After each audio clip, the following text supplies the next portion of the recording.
So the majority of the patients that we're seeing are actually operating the scooters, they're driving them, and they hit some sort of either irregularity in the ground or curb or object, and then are flung over the top of the scooters and impact their face, their arms, and their extremities. So that's why we're seeing a lot of facial fractures, extremity fractures, and a pretty high incidence of both concussion and intracranial hemorrhages.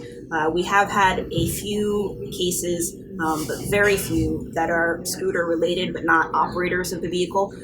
One patient actually tripped over the scooter and had very minor injuries. And then one patient actually got into a fight with someone who was trying to gather scooters to get the fees for charging them, and the person who was picking them up actually grabbed the scooter and then assaulted this trauma victim with the scooter itself as a blunt force object.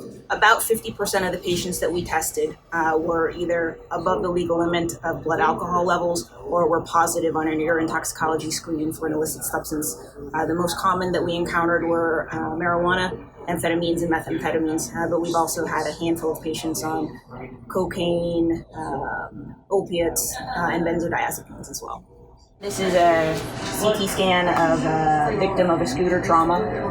What this view is showing you is a very severe skull fracture of the back of a patient's head. And you can see here where the bone is separated. Underneath this skull fracture is associated damage to the brain as well. Again, swelling, bleeding associated with the initial injury.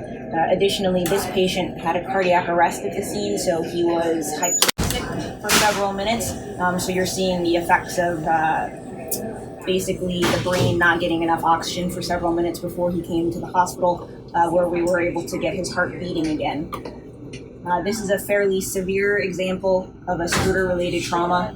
The more common injuries that we see are younger patients who have fractures of their arms or their legs. Those are pretty common. They occurred in about 40% of the patients that we studied who had scooter-related injuries.